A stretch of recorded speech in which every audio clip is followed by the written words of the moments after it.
these students have. I am so excited to have these students present on their remarkable work. These pieces are fantastic. Cannot wait to see what y'all share with us. We're going to get started with Hunter Shields.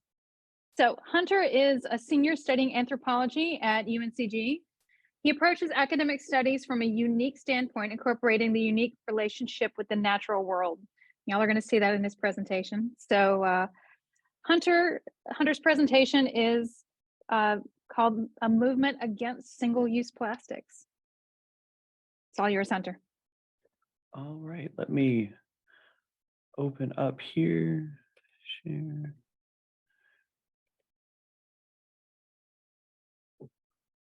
All right, so I am pushing for a movement against single-use plastics as I was introduced to do so, and I hope everyone's doing well this afternoon. I didn't start with that as I meant to, but I want to present to you degrowth as an ideology and model and how I believe it can be applied to be a solution to the single-use plastics problems, particularly here in the United States, which is one of the largest producers and consumers of single-use plastics globally. There we go. There are some major environmental detriments to the use of single-use plastics, especially when you account for the amount that it's used here in America. So there are a few primary issues. One of those is going to be resource depletion that is typically done in a manner of extraction that results in inequity in access to resources. And these resources in relation to plastics is typically petroleum and natural gases, as well as throughout the entire process of production, transporting resources to production facilities in the production process, as well as transporting the products directly to the consumer. There are massive amounts of carbon emissions throughout this process as well. And then the primary one I want to tackle today is the plastic waste that is produced that is often either dumped in landfills that are already overflowing and close to their capacities, entering directly into the environment, or even often shipped to other countries, typically in the global south, where it is seen as an easy solution because the problem is no longer in the general public's eyes. So to approach this, I first had to figure out what attributes about contemporary American culture places such a big value on plastic and why they're so prevalently used. So I looked into many different instances where single-use plastics are used: fast food, to-go food, single-use plastic bottles, and the general consensus between all those things is that they serve as a convenient solution to a relatively simple problem. And this convenience is deeply valued in Western society and pushes our free market in many ways. So I approach this to try and figure out how we can devalue the. Let's see. Oops, sorry from the beginning. We were on this slide, I believe. Okay. So what I was talking about at that time was, let's see, I believe I was on what we can do to try and change this value on plastics in our current culture we live in here in the United States.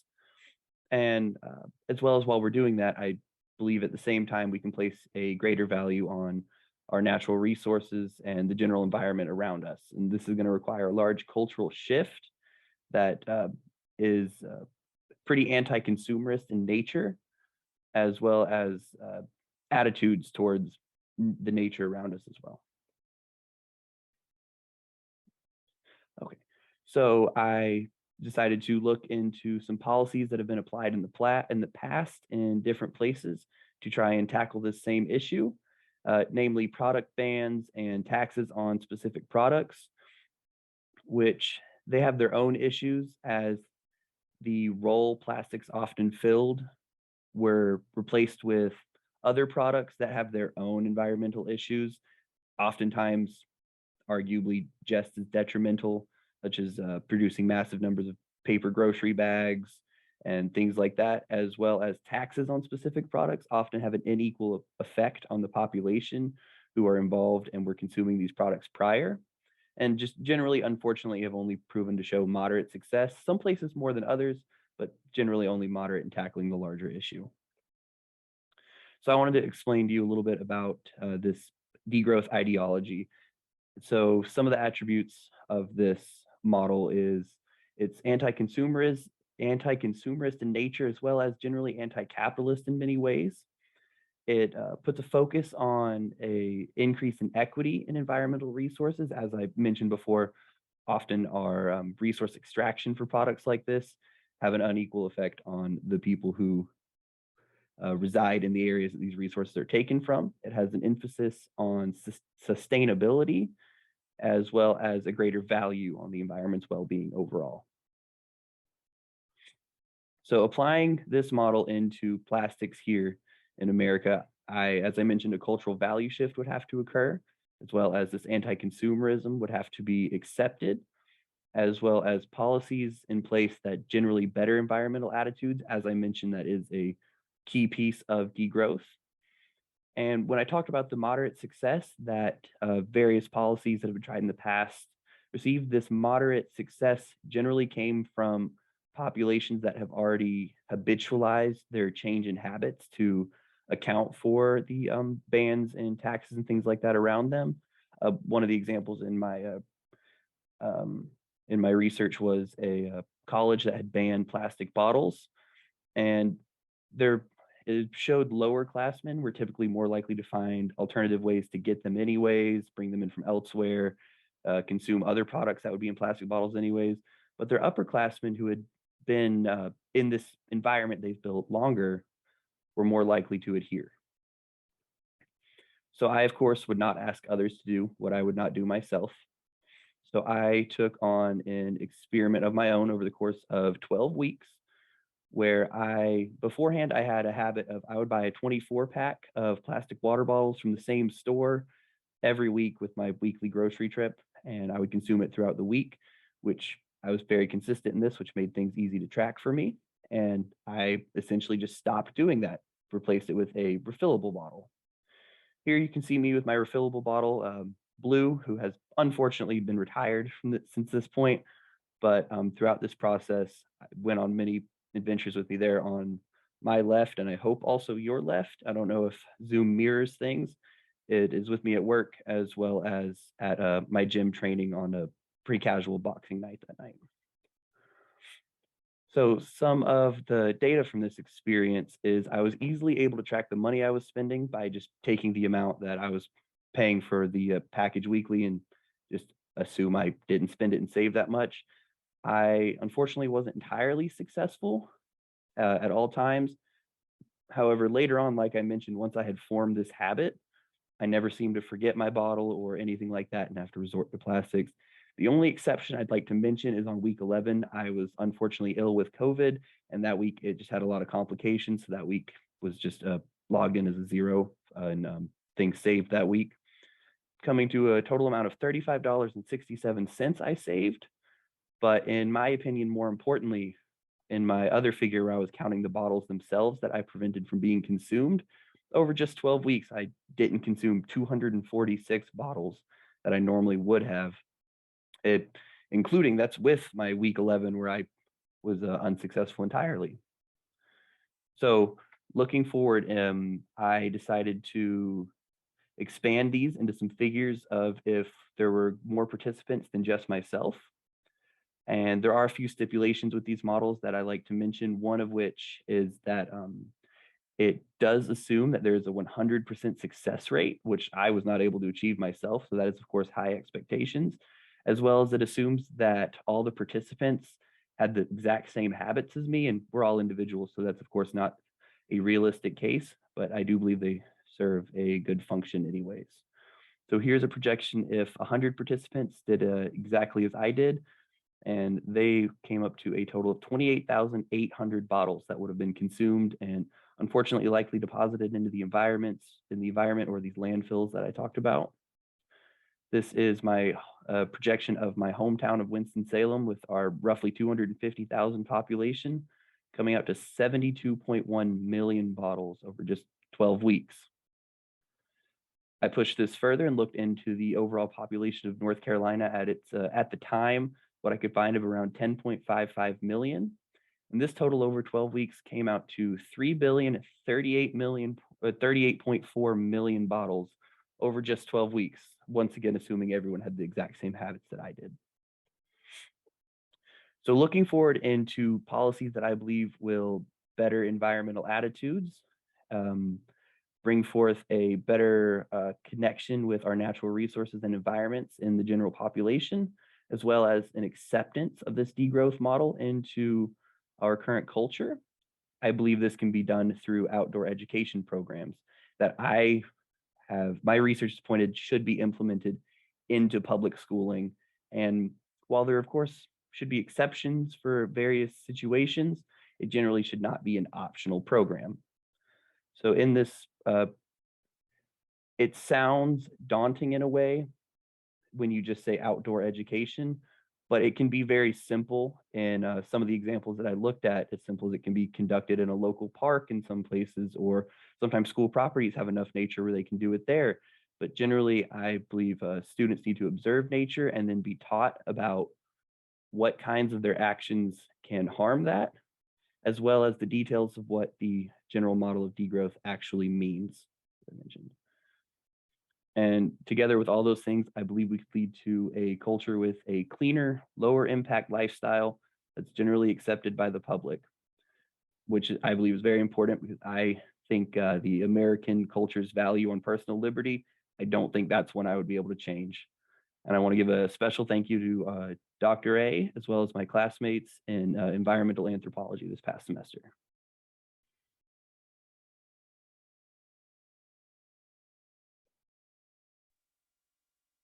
Thank you so much, Hunter. What a remarkable presentation. Does anybody have any questions for Hunter? Mr. Phillips? Hi, Hunter. Hi. I'm curious why your blue water bottle was retired. Unfortunately, just wore out and the seal wasn't so good on it anymore. So whenever I would try to, I think I wasn't supposed to put it in the dishwasher, and I unfortunately had been. So it didn't seal very well and got replaced by this cool cup that looks like a rainbow trout. So you're continuing to live a life without water purchased from the grocery store. Yeah, as best as I can. I've continued, didn't just stick strictly to those 12 weeks. Okay. And then the other question I had for you is, did you have any references?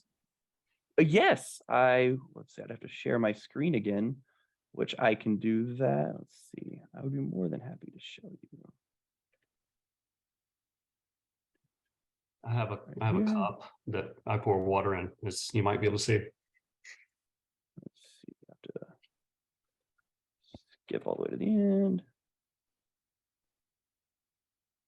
Did have a list of references, as well as if you were interested in some of the ideology behind outdoor education, one of the maybe fourth or fifth down by Phyllis Ford. That's mainly where that inspiration came from, as well as if you wanted to look at it in practice, I've been looking into the what's called the Piedmont Forest Education. That's right here in my town of Winston-Salem. That's begun a similar process themselves.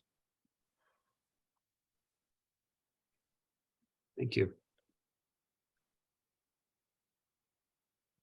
Thank you. Yeah, of course. Is there any more questions anyone had? I think, yes, Miss Andriata. Hunter, have you adopted other practices from the degrowth experience into everyday life? The avoiding plastic as best as I can is the main one. I have done some replacement of a few products I use, like an example is the laundry detergent that I use. I use the sheets that don't have any plastic waste, but generally I haven't made a lot of adjustments, but I'd definitely be looking forward to some to adjust to in the future for sure. So I have a question. So you had this piece in your presentation about integrating with education.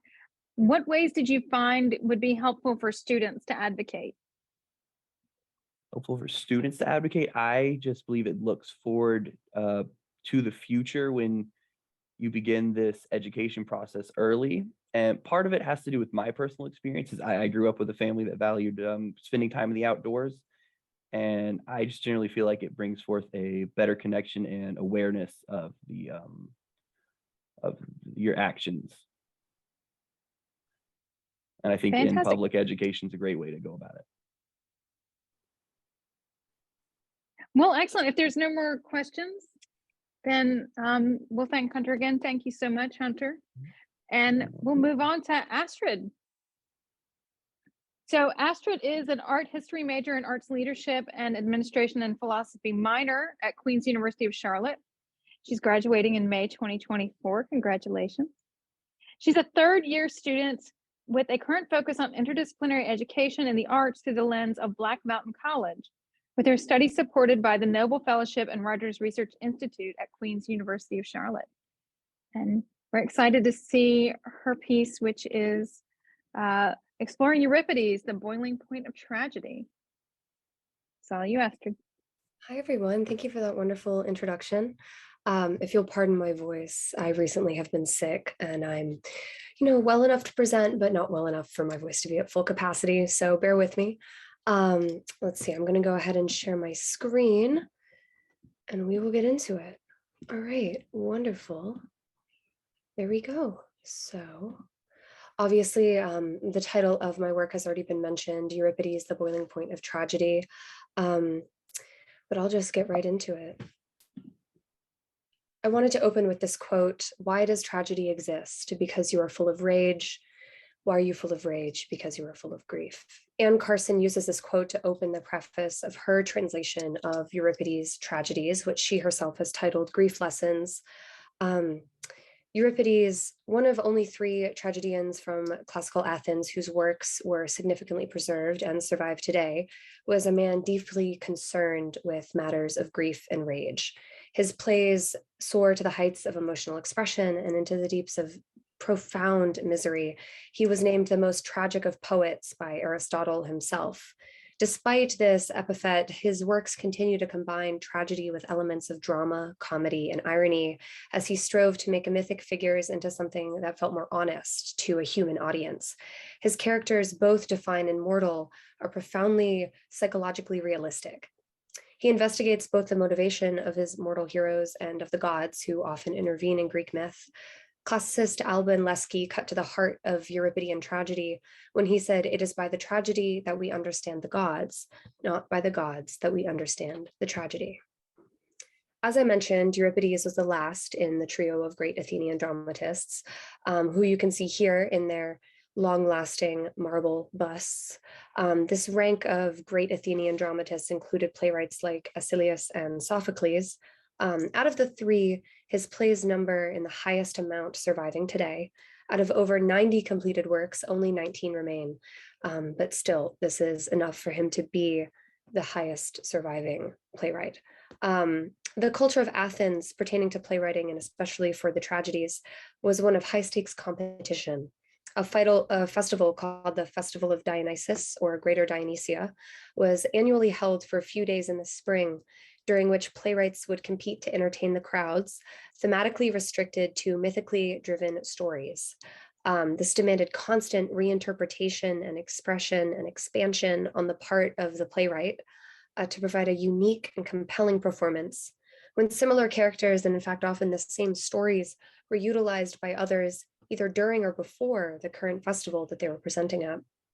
While Euripides did not prove to be successful in these competitions directly, the lasting impression is that he was popular with audiences, despite his controversial criticism often expressed towards godly figures present in myth. This popularity is chalked up to his understanding of the relationship between the audience and the playwright, one of dramatic irony, one of tension. He understood that it is the viewer who defines the tragic play, that the playwright is asking a viewer to integrate a new interpretation of mythic canon and mythic characters into an established tradition. But it must be memorable. And his ability for his plays to be memorable to audiences was one that was highly valued by the population.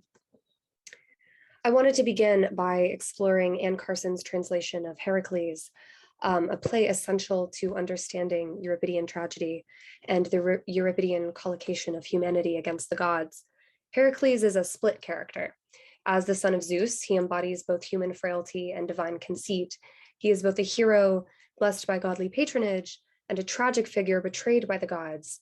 In this play in particular, he brings ruin to the family he loves most, his mortal family, his wife and children. Euripides places the divine immortal aspects of Heracles as if they're at war with the virtue inherent in human limitation. He is seeking to tell the story of a mortal man, or at least one whose magic has failed him. The play itself focuses, as I mentioned, on the descent of this hero into a miasmatic frenzy induced by the goddess Hera, wherein he brutally murders his own wife and children.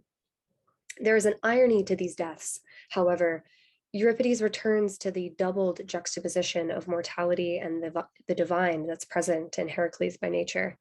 Throughout the play, the divinity of Heracles, the strength given to him by Zeus, is twisted by Hera into wounding his mortality through the murder of his mortal family.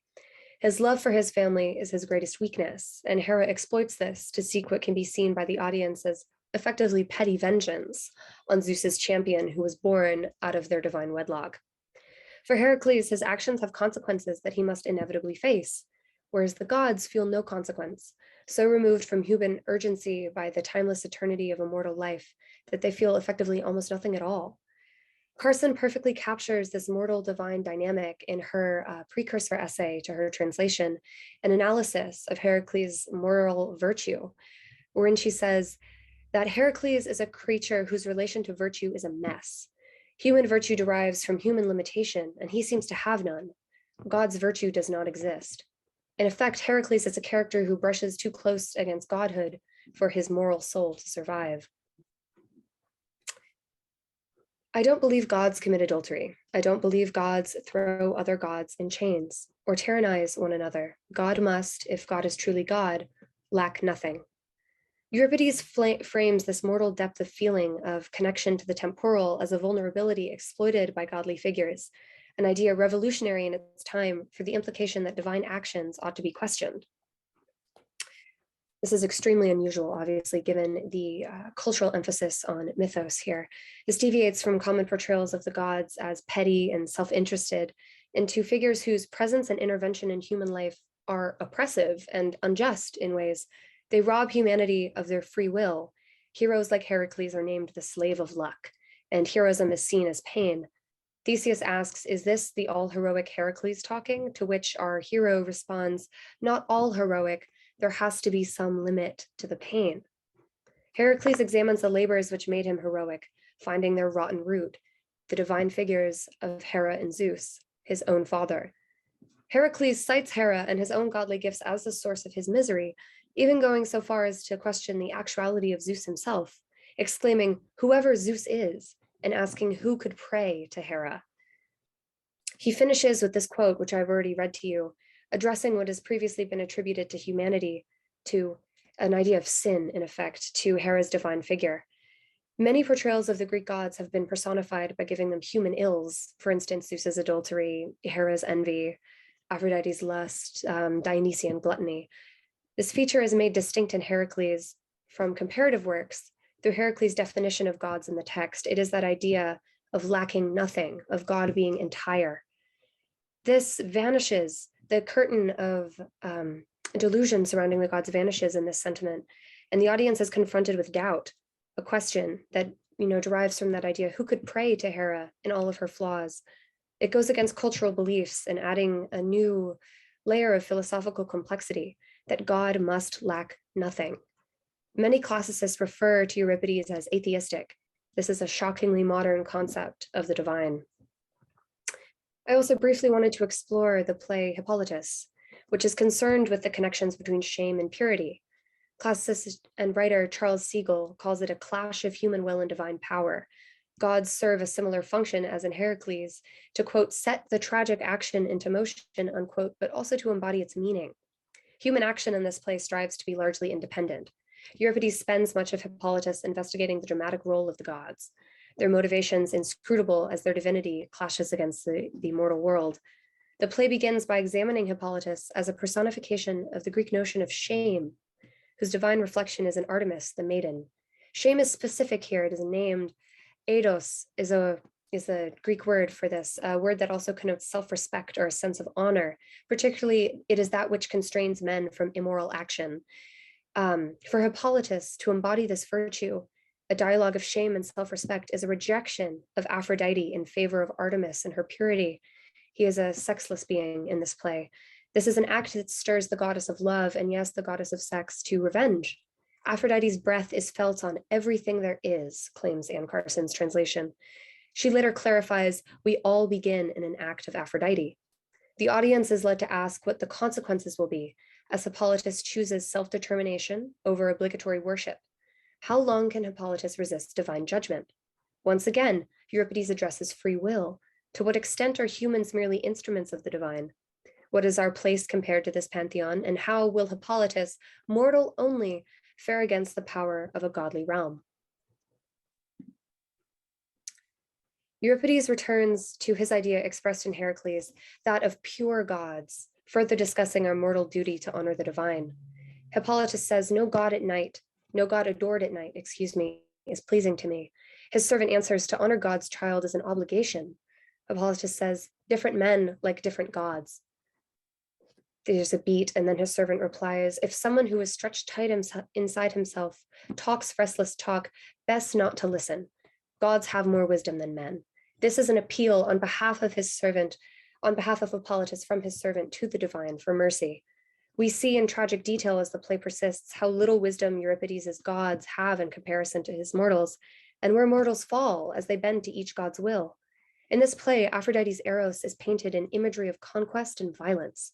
Euripides contrasts this rhetorically with how he portrays human free will, using quieter words of intention. Euripides shows us the reasons of Aphrodite's action as if to underscore that gods should have more wisdom than men, than to sink to this level of man, of this petty revenge. Hippolytus shows hubris, yes, by defying the gods, by rejecting Aphrodite. He's stretched tight inside himself, a phrase that people have referenced to mean arrogance. But Euripides asks the audience if that is not free will, to choose what god to follow and what god to scorn, for different men do like different gods. Human preference, human choice are themes here. Does a mortal man not have the right to exercise such choice? Here in this play, Hippolytus chooses chastity. Who is Aphrodite to force him out of this personal vow, however disrespectful he may be? And as a god, should she not be pure? Should she not be above such slights? Euripides creates a space in which the Athenians were able to confront tragedy and confront through tragedy aspects of their beliefs that they did not acknowledge in other public contexts. Euripides approaches tragedy like a philosopher. While the gods are as much tragic figures as the mortals, he wants his audience to question their will. Tangentially, he is asking us to question ideas of fate. In both Heracles and Hippolytus, we have seen the subtle ways in which he questions not just the gods, but man's place beneath them, forcing us as an audience to consider this dynamic between gods and men, which is previously an innate cultural convention. Through the psychological realism of his plays, Euripides seeks to explore how humans feel and experience tragic events and grief cast against this godly stoicism. Nietzsche refers to this split as a new form of, quote, personal tragedy, where the everyday man forced his way from the spectator seats onto the stage. This, according to Aristotle, makes Euripidean characters in writing more tragic than his contemporaries, because the heroes of Euripidean tragedy are, quote, intermediate persons such as ourselves. Euripides anatomizes both tragedy and catharsis, with intense emotions of pity and fear departing as one understands a tragic event. Greek tragedy overall is thematically concerned with exposing the pretensions and human attempts and human claims to control and certainty. Like Athenian festival audiences, through these tragedies, even in contemporary times, we are confronted by human fragility. A tragic play's emotional intensity lingers. Whether you experience tragic theater as catharsis, as a reflection of your own grief, or as a way in which to logicize emotional extremes, Greek tragic plays like those of Euripides have laid the groundwork for developments in classical comedies and dramas that result in expansive theatrical production variety today. To conclude, I wanted to read this quote again from Anne Carson. There is in Euripides some kind of learning that is always at the boiling point. Every Euripidean tragedy feels new. Personally, Euripidean tragedy speaks to me precisely because of its raw expressions of human nature. Euripides' questions are placed in the universe and the nature of divinity, seeking to understand emotional experiences of humanity, which are so often defined by great and profound sadness. I first read Anne Carson's translations of Euripides. Again, I would like to underscore the title of Grief Lessons, in the weeks following the death of a close family member. To read such expressions of human feeling was an experience of catharsis, but it brought forth that understanding that Aristotle references. My experience, reflected in Euripidean tragedy, broke through this theatrical veneer and became mythic. You were forced to reflect, and understanding the character's grief, you understand your own. This is referenced again in her preface to Heracles. Translator Anne Carson notes, one of the functions of the tragic chorus is to reflect on the action of the play and to try and assign it some meaning. They typically turn to the past in search for the meaning of the present, scanning history and myth for a precedent. It was Homer who suggested that we stand in time with our backs to the future, our face to the past. What if a man turns around? Then the chorus will necessarily fall silent. The story has not happened before. I myself stood back facing through time into Athens. You turn around looking over your own shoulder into modernity, to my own grief, my own loss. The fury and grief that fuels all tragedy falls away in this moment. You're left with the knowledge that you will have to live with your own great sadness, but also the knowledge that you are not alone in such wild and raw emotion. The world is forever altered in the aftermath of grief. But the world, even in its alteration, is new and closer than it had been before. This is the Euripidean understanding, as I see it, as a student of philosophy. This is the Euripidean understanding of grief, loss, and tragedy, to bring us as audience members or readers so close to our own pain that we are able to see it clearly. Thank you for your time. And with that, presentation concluded. Thank you so much, Astrid. Do we have any questions for her after that wonderful presentation?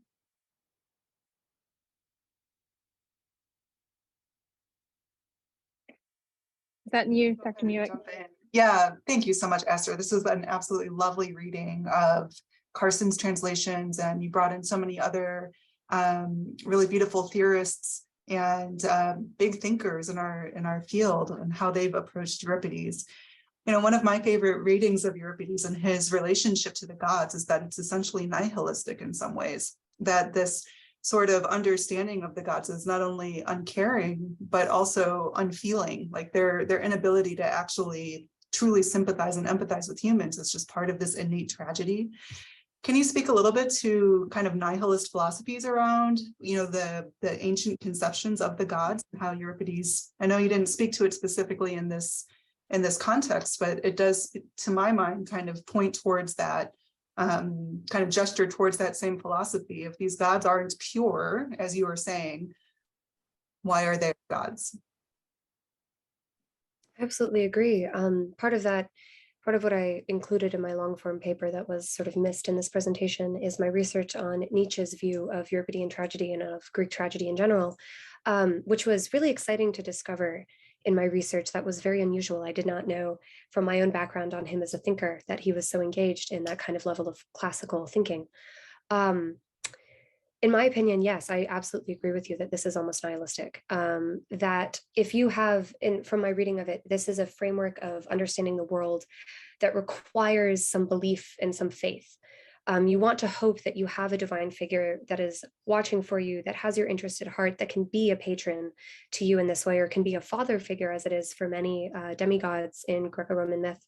But in Euripidean tragedy, it is worth noting that the gods, in their removal from human life and in their removal from mortality and from the constraints placed on human life by our ability to die, and thus by our ability to feel so profoundly, that they are less, that their ability to empathize, that their ability to exist as sort of merciful beings almost has been robbed from them. And so it does cause a crisis of faith. I think in the viewer, that act of questioning and that act of doubt and that crisis of faith that's fostered in an audience is a little bit disturbing. I can imagine that it was quite shocking for some. I do agree absolutely that it's nihilistic. And I think that that nihilism does come from an acknowledgement of these figures as ones who are uncaring, and as ones who are so different from humanity and from a human understanding of life that they just are unable to connect. If they were to be real figures who were to intervene, they would just be unable to relate to humanity and would see them almost, I think, as toys or as playthings. And this intervention in human life is obviously underscored in the plays that I mentioned. And as is that idea of free will, robbing people of free will, that sort of play is something that is quite abhorrent if you look into it, you know, a little bit deeper. You become quite afraid of that idea of having your self-actualization interfered with. And that's quite nihilistic. Yeah, in crisis of faith, indeed. Do we have any other questions from our, yes, Sandriata. Yeah. In your reading and research on the topic, do you have a sense, rather than nihilism, of doubt and even a challenge? Are there gods? I did, absolutely. I mentioned briefly in my introduction that many classicists see him as an atheist in a lot of ways, or that his plays are in line with contemporary atheist thought. And I think that's true. I think the idea, and this was quite exciting to me, I have a background in studying interfaith as well, so it's quite interesting to me to see these different intersections of faith-based learning. To see this idea, again, like your world is built on faith and on the idea that, you know, these gods will intervene to protect you, and that to have them so obviously be not interested in that, not interested in protection, and then almost questioning, well, if a god is to be uninterested in that, then are they a god at all? Is their place as a divine figure even relevant? And to that point, if you're, you know, following along that path of questioning, oh, if they're not a divine figure, then they must not be in that realm at all. They must not be godly. They must not exist. And it's a really exciting thing to think about. That's a very contemporary line of thought. That's very in line with a lot of contemporary thinkers. And so, yes, I do agree. I think that it is very atheistic. And I think that a lot of other classicists, and I hope to read up on that further in the future, a lot of classicists would agree with that. Myself, I'm not explicitly in classical studies as a field. I focus on art history. And I came about an interest in Euripides through some of the artifacts that I showed in my presentation. So unfortunately, I feel in some ways that my background is lacking there. But this has been a really exciting project for me. So I do hope to research further and perhaps gain a more coherent and well-researched answer to that question. Thank you. Any other questions from our folks here? So Astrid, I'll ask one myself. So I actually didn't introduce myself, but I'm a professional writer and I teach writing. And so that's like my profession. And I'm a professional ghostwriter. So I spend a lot of my time writing other people's books. And this notion that you can tell who someone is by their writing, whether it's their actual like writing, whether they're writing about themselves or about someone else. What do you extrapolate about Euripides as a writer, as a person, from this research that you've done? Like, who do you imagine he was? That's a really exciting question. I've never gotten a question like that.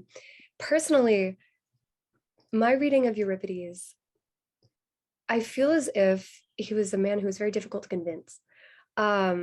He looks to me, at least based, because obviously I'm not fluent in ancient Greek, so I'm reading his work in translation. And I think there is always something to be said for reading a translator that you trust and whose work aligns with you. That's particularly why I chose Anne Carson here, because she is a personal favorite poet. But I've also read Charles Siegel's translations of Euripides, which is a famous classicist. He's very well used in academic settings, at least in my experience. And I feel that sometimes you get a sense more of the translator's attitude towards Euripides than you do of the actual playwright himself. But my attitude towards it is sort of like a philosophical background. I think he himself was likely a man prone to doubt, a man prone to questioning, but also a man prone to humor. A lot of the conventions used in his plays are more typical of Greek comedies or Greek dramas and less so typical of Greek tragedies. So I think he was someone who was interested in playwriting and theater and drama as something interdisciplinary and something that can be used to question social conventions. He was likely very socially and politically aware. But again, I think you get a more sense of a translator's personality than the playwright's personality there. Wonderful answer. Thank you so much, Astrid. All right. Well, I think that leads us to our final presenter, Chantel. Thank you so much. Chantel Chestnut is a high school senior who's here with us. Wow. Who's duly enrolled at Wayne Technical and Community College. As a student in their honors program, she enjoys the in-depth learning opportunities that are provided by her program. She is currently working towards her associate in arts and looking to attend a four-year college in the fall of 2023. She has also previously represented her college at the North Carolina Honors Association 2022 conference. So thank you so much. And she is presenting on, let me pull it up, location's effect on Cardinales observations. So thank you so much, Chantel. It's all you. Okay, let me share my screen real quick.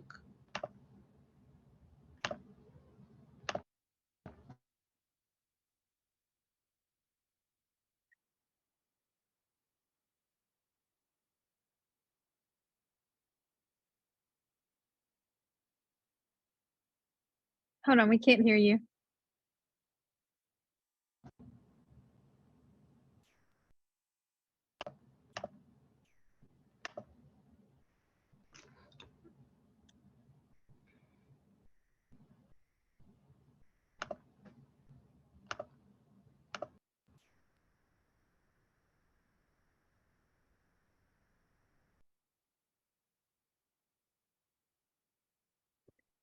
Chantel, do you have a little microphone? There you go. No, at the corner of the bottom of your screen. There you go. That Can that you went hear me now? off. Okay. All right, let me see here.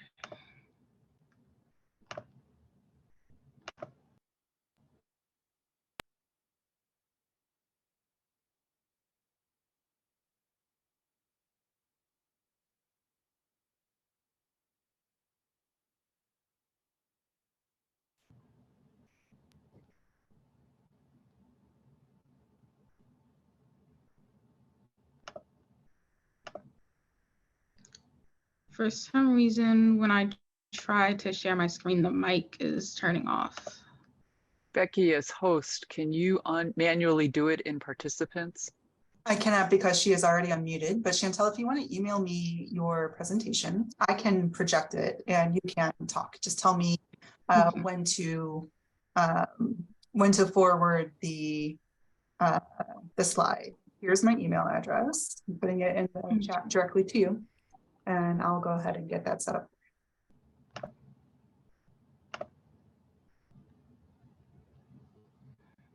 It's just the fun of technology. It's all good. I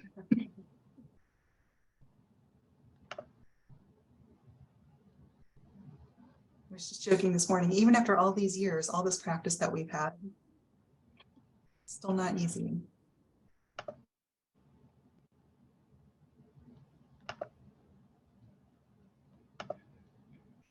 All right. Let me see. You said you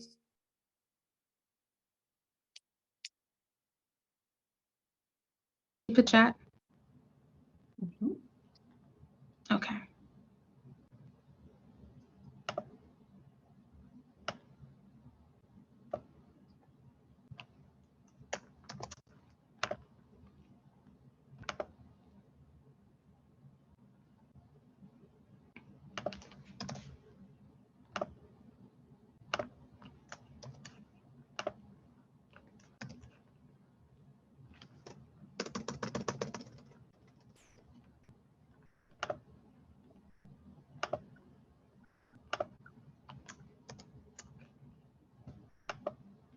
All right, I just sent you the link to the presentation.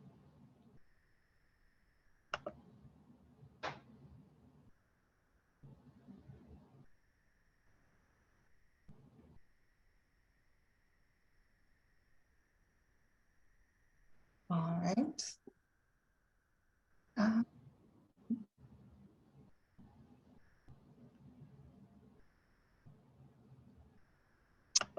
It's saying that I need to log in. Did you download it by any chance to your computer? I'll try that right now. I'll save it as a PDF. So that might help too. Maybe if you save it to your computer first and then try to present it that way directly from the computer, that might actually work. better than trying to present it from your kind of online platform.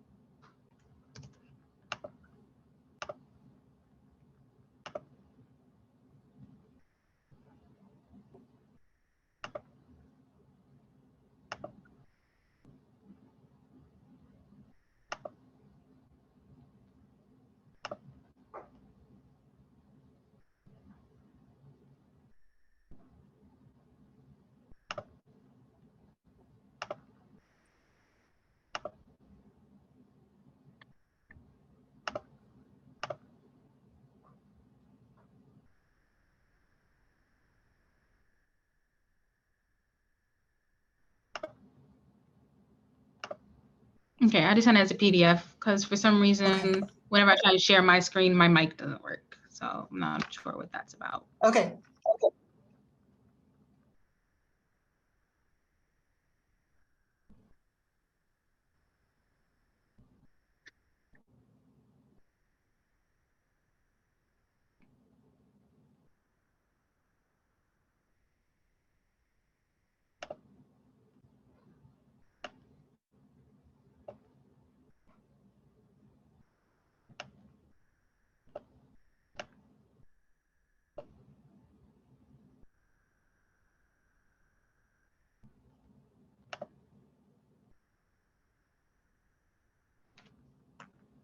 All right, let me see if I can share this.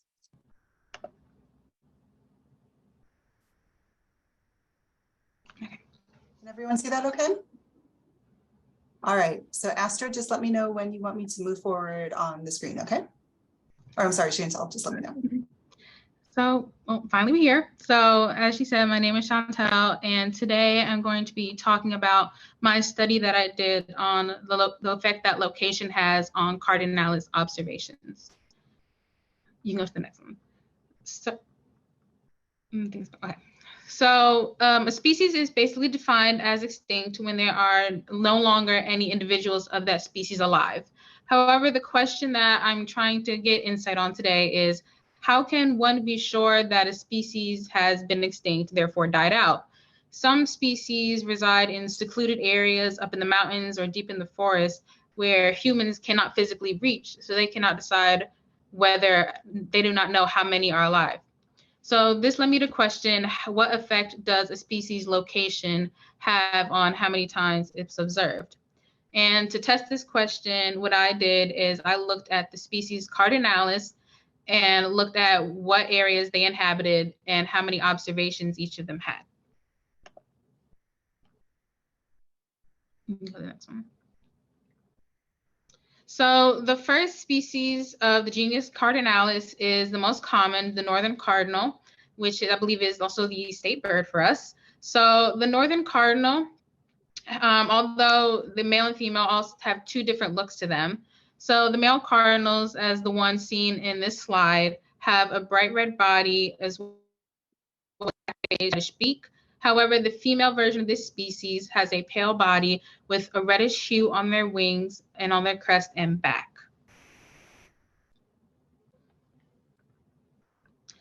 So the next species of this genus is Cardinalis sinuatus, which is more commonly known as a pyrrhuloxia bird. So the male version of this species has a gray body with a red face and crest, while their tail also has a reddish hue with lines and spots on the back of their body. And the female version of this bird is very similar to the male. However, the females have a reddish hue on their wing, crest, and back, and their body is pale instead of gray. And finally, the last species of this genus is Cardinalis phoenicius, more commonly known as the vermilion cardinal. Male vermilion cardinal has a red body, a black face with a reddish beak. And if it wasn't for the different locations that they reside in, this bird commonly gets mixed up with the northern cardinal due to their similar red color and red face and black face. So, and the female gender of this species is pretty different than the male one. while they have a pale body with a reddish hue on their wing, crest, and back. So now I'm going to be talking about the methods and the resources that I used when doing this study. So the first tool that I used for this was iNaturalist, which is a biodiversity science portal where people from around the globe can take pictures of animals that they've seen in their locations and post them online to help scientists and people who want to learn about these animals where they inhabit themselves. So this is what I use to gain the number of observations and habitats of cardinalis. For example, some of them reside in the forest or some of them reside more in colder areas. And the next tool I used was the United States Census Bureau and World Bank, which is what I used to gain the population of the locations that these species resided in according to observations on iNaturalist. So finally, I'm going to be sharing my results with you all. So the first species that I'm going to go over is the northern cardinal, Cardinalis cardinalis. So in my research, I saw that according to iNaturalist, these birds resided mostly in eastern and southwestern parts of the United States, going from Maine to Florida, throughout Texas, and down into Arizona, as you can see in the map here. The darker red parts are where there's a denser population of them, while the lighter pink ones where there's less population. So these birds inhabit mainly woodlands, gardens, and shrublands. And looking on iNaturalist, there are about 144,475 total observations of this bird as of December 4th. Okay. So next is Cardinalis sinuatus, the Pyrrhoxia bird.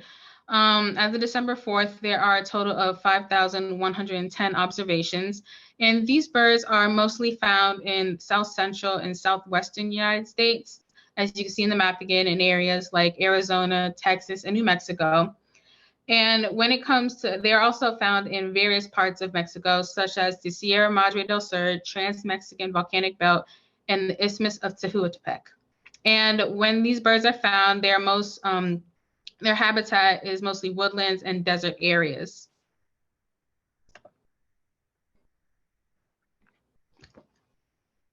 And lastly is Cardinalis phoeniceus.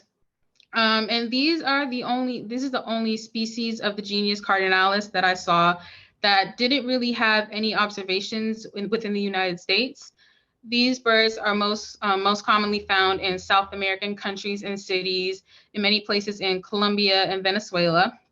And they tend to inhabit different semi-arid scrublands and have a total of 114 observations on iNaturalist.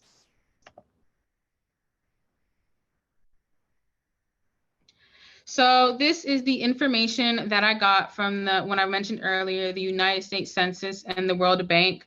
These are all the states and territories that all species of the genus Cardinalis reside in. And again, these are the locations that I received off of iNaturalist. And as you can see here, some of the locations have a specific number, such as Indiana, Kentucky, while places such as the Isthmus of Tehuantepec in Mexico may have a lower number, and places like the Trans-Mexican Volcanic Belt only say unknown but minimal due to how sparse these areas are. So there's not really much documentation on how many people actually live there. So now for the answer to our big question, that what does all of this mean? So at the beginning of this presentation, my goal was to figure out what effect did the location of these species have on how often they were seen. So what I gained from this is that the birds that resided in more secluded and less populated areas means that there were less observations of that species. On the other hand, while in less secluded places with more populated areas, there were more observations. So for an example, we can look at Cardinalis cardinalis. So one of the main places that the northern cardinal resides in is New York. And New York has a population of nearly 19.41 million people. However, Carnaus phoeniceus most likely resides in Margarita Island, which is in Venezuela, but they only have a population of 420,000 people. So as you can see in this map, that has a great effect on the number of observations, because while the northern cardinal is up there in New York with 19.41 million people, it's been seen almost 150,000 times, while there are only around 144 observations for the Carnaus phoeniceus, which is located in Venezuela, that has a much lower population. So now one may ask what this has to do with a species going extinct, as I mentioned in the beginning. And okay, I'm going to give you guys a hypothetical. So say that for some reason a species is considered vulnerable at 200,000 individuals. This is not accurate, because it's a lot more complicated than that. But the classification for vulnerable, endangered, and extinct is very complicated. So this is just going to be a scenario. So as I said before, we're going to say that a vulnerable species is at 200,000 individuals. So according to the scenario, the northern cardinal would be considered vulnerable because there are only around 150,000 human observations. However, if we're going on Diversity Web, which is a source that I used, there are around 100 million northern cardinals, which is wildly different from the information that is on iNaturalist.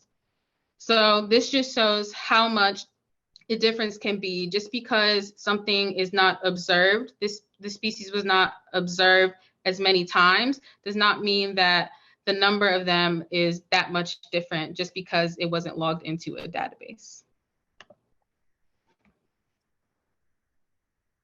So that is it. So thank you guys for watching.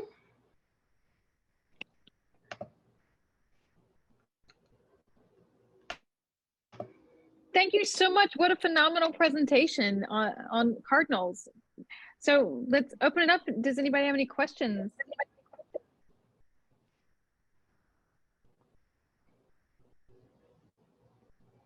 Yes, ma'am. Thank you.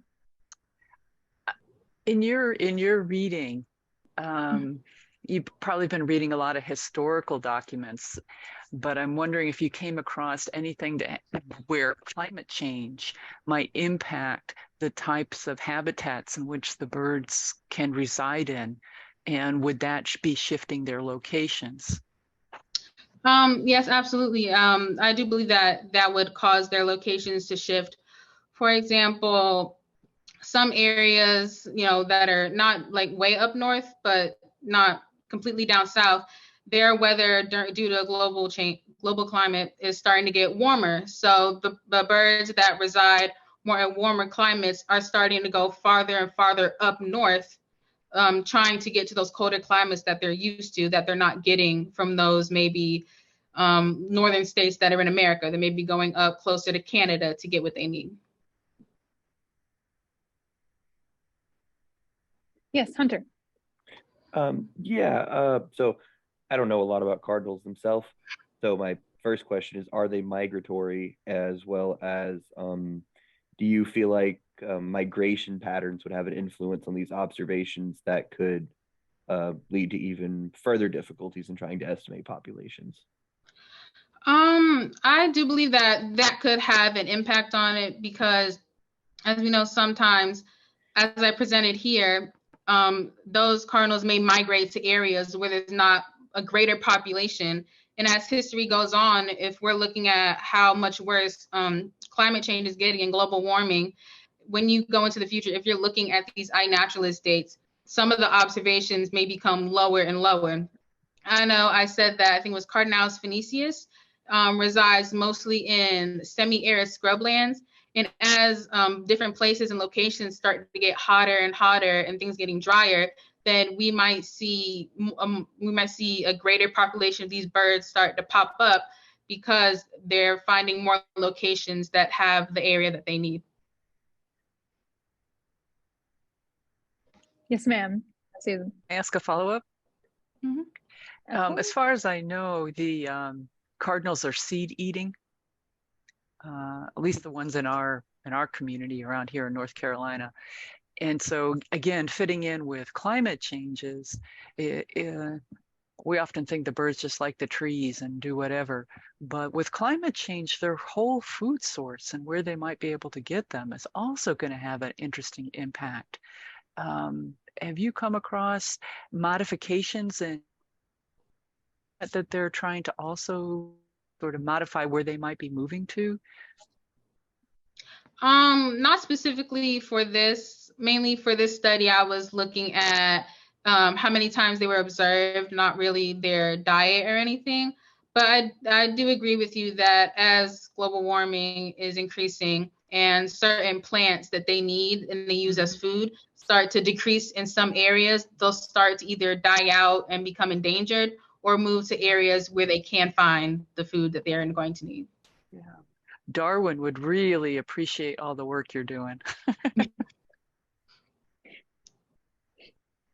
Certainly. Well, Chantel, I've got to ask, why cardinals? Why this line of study? So when I was looking at what I was going to do for this study, I was thinking my main part of the study was trying to figure out how you know when a species is endangered and trying to combat that, saying that nobody truly knows when a species is going to be endangered. And that, as I said, location can really affect how you classify it. So I was really just looking for species that had the information that I was looking for, that you would be able to find a difference in locations and observations where you see a drastic difference. And I was thinking of different animals. And one thing I remembered is my grandmother used to have northern cardinal stamps that she would always put on her cards. So I was looking it up and I found that there was actually a drastic difference between the observations compared to the location. So that is the species that I decided to go with. What a fantastic reason and what a fantastic presentation. Do we have any other questions before we wrap up for any of our folks? You have something burning that you thought about? Well, thank y'all so much. And we've, what a remarkable, section 15 of the symposium. I'm excited to go back and look at them and rewatch your presentations. So thank y'all so much. And, who knows, maybe we'll run into each other again, not virtually. One never knows. So thank you. And